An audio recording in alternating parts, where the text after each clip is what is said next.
Trump se reúne con el primer ministro del Reino Unido. Conversaciones clave sobre Gaza y Comercio. El presidente Trump y el primer ministro del Reino Unido discuten la urgente ayuda humanitaria para Gaza y un importante acuerdo comercial.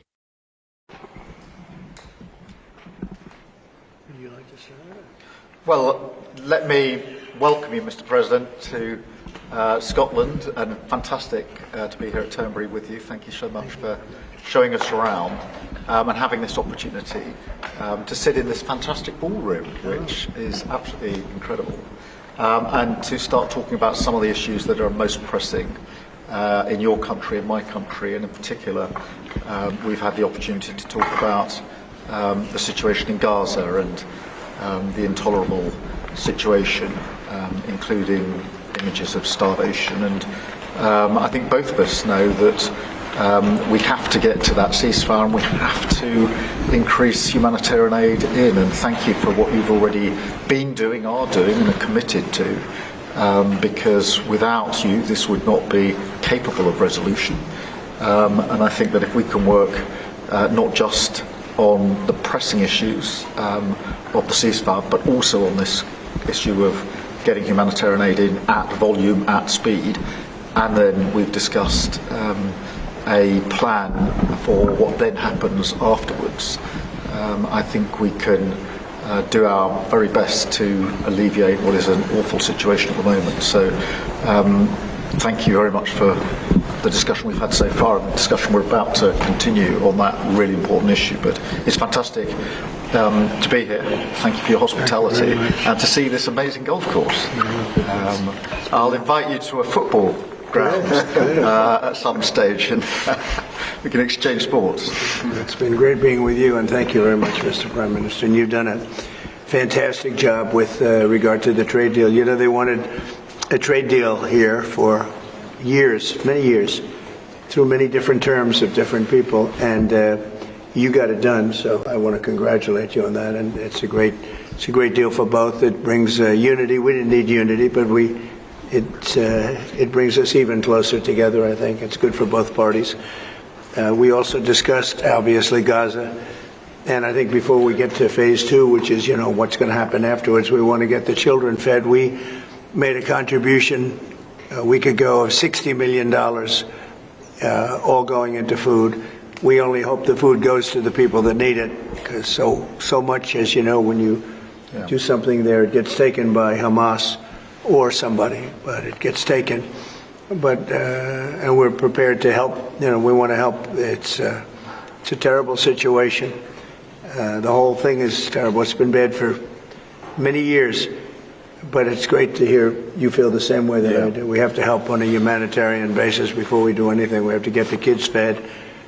So we've been sending in a lot of food. A lot of the food that's been going there has been sent by the United States.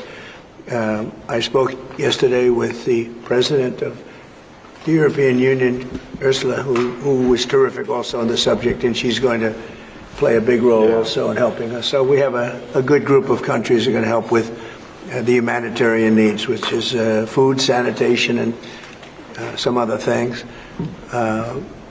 It's very difficult to deal with Hamas. As I said, we got a tremendous amount of hostages out, but it would take place in drips and drabs. You'd get 10, you get 5, you get 2, you'd get 10, 12. We get 12 one time. Many of them would come to the White House, and they were so thankful. But I always said, when you get down to the final 10 or 20, you're not going to be able to make a deal with these people, because they use them as a shield. And when they give them up, they no longer have a shield. And the people of Israel feel so strongly about the hostages. Some people would take a different view, but they feel so strongly about the hostages. So that's an ongoing process. Hamas has become very difficult to deal with in the last couple of days, because they don't want to give up these last 20. Because they think as long as we have them, they have protection.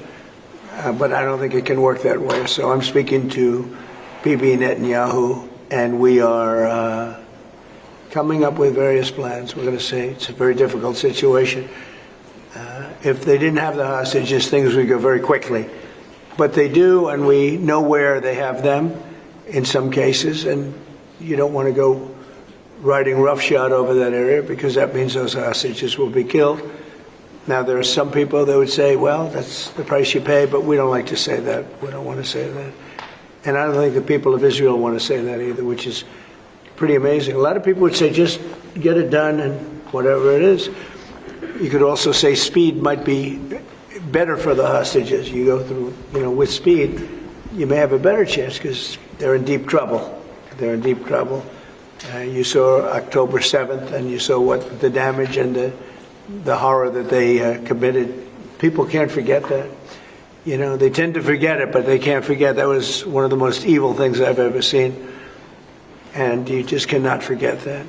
So we're very much involved. The Prime Minister's involved. I'm involved. And I think I can speak. We just signed a very big trade deal, the biggest of them all yesterday, right? And the European Union is very much involved in wanting to help with the Palestinians in terms of getting people fed. But the area of Gaza, another way of defining it is the area of Gaza. It's a very troubled place, and it has been for many, many years. It has been for many decades. So it's not like this just happened. This has been going on for a long period of time. So that's it. Our hearts are in the right place. We have some good news because the recent war that you just saw, they just announced, I see, the newest of the 5, now this would be 6 that we've stopped. I've stopped 6 wars in the last, I'm averaging about a war a month, but the last 3 were very close together. India and Pakistan and a lot of them. Congo was just done, Rwanda was just done. But you probably know, I won't go into it very much because I don't know the final numbers yet. I don't know. Numerous people were killed, and I was dealing with 2 countries that we get along with very well, very different countries from certain standpoints. They've been fighting for 500 years, intermittently, and we solved that war. You probably saw it just came out over the wire, so we solved it through trade. I said, I don't want to trade with anybody that's killing each other, so we just got that one solved. And I'm going to call the 2 prime ministers who I got along with very, very well and speak to them right after this meeting and congratulate them. But it was an honor to be involved, and that was going to be a very nasty war. Those wars have been very, very nasty. So we've done a lot of good work. We've had great support from the Prime Minister anytime we needed help, anytime we needed any form of support. You've been there. We appreciate it very much. And we're going to continue onward. We do have to take care of the humanitarian needs on what they used to call the Gaza Strip. You don't hear that line too much anymore. You don't hear the Gaza Strip.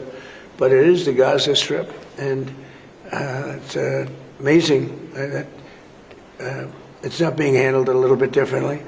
We're going to set up food centers, and we're going to do it in conjunction with some very good people, and we're going to supply funds. And we just took in trillions of dollars. We got a lot of money, and we're going to spend a little money on some food. And other nations are joining us. I know your nation's joining us, and we have all of the European nations joining us, and others also have called, and they want to be helpful. So we're going to set up food centers and where the people can walk in and no boundaries. We're not going to have fences, and they can't. They see the food from 30 you would say yards away, and they see the food. It's all there, but nobody's at it because they have fences set up that nobody can even get it. It's crazy what's going on over there. So we're going to work very closely together with your country, a great country. We also discussed inside that we are, there's a whole new thing happening with regard to energy from nuclear. And the Prime Minister's looking at that very strongly. And I know you have Rolls-Royce nuclear plants. That sounds pretty good, right? I love that. What a great brand that is. But you're also doing the Rolls-Royce or the nuclear plants, the smaller plants. We're doing smaller and bigger, but the small is interesting. They do a small plant, very easy, very safe, and as they need more, they hook up another plant, and they have a series of plants instead of, doing the $20 billion plant. That gets tough for a lot of people to do. So we're just studying that. It sounds like you're you're very far progressed, but that's a great thing you're doing on nuclear. We opened up nuclear about 2 months ago, and it's now safe and very inexpensive. No, we see civil nuclear as a big part of the future as we go to sustainable, independent energy, and I think that between the two of us we can work very much more closely on this, and we've agreed that that's our ambition, that's our aspiration, and this is going to be a big part of the future when it comes to energy. And you can see in the last few years energy has been weaponised, prices have dictated both families and businesses across the United Kingdom, and therefore taking control of energy is a huge prize. So the more we can work together on this, the better, and small modular reactors are a very big part of the future here, and we've got great companies like Rolls-Royce involved in that. So I'm very much looking forward to working together with you, Mr. President. We'll do that.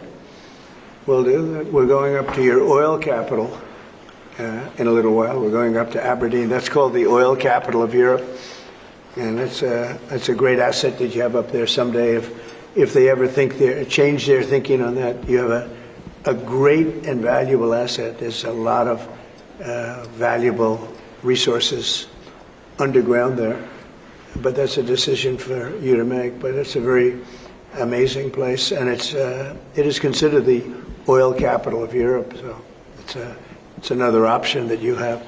So we are doing really well as a country, and I think that the Prime Minister has been so supportive of us, and so strong and so respected, and I respect him much more today than I did before, because I just met his wife and family. He's got a perfect wife and family, and that's never easy to achieve, right? But I take no credit for that. But he's become a friend, and together we got a deal done that has not been able to be done. It was a deal that's very good for both parties. A really good deal for both of our countries, and very, very well received here in the United Kingdom. So thank you very much for having us. Thank you. Appreciate it. Any questions? Mr. President, on Russia, earlier you said that you were going to change the deadline from 50 days. Yeah. So what is your new deadline? I'm going to make a new deadline of about 10 or 12 days from today. There's no reason in waiting. There's no reason in waiting. It's 50 days. I want to be generous, but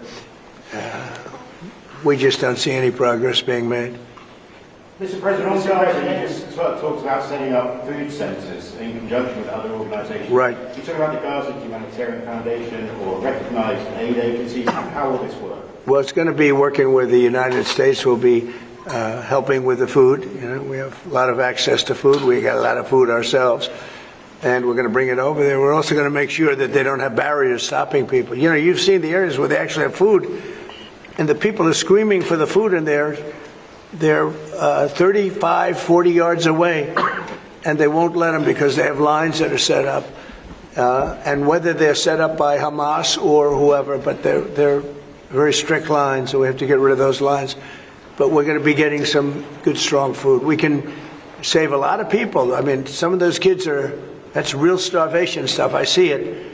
And you can't fake that. So we're going to be even more involved. We did some airlifts before, some airdrops, and the people are running for it. And the Prime Minister is going to help us. They're very effective with that. You've done that before, and for many, they've done that for 100 years very well. So it's not very hard to do, actually.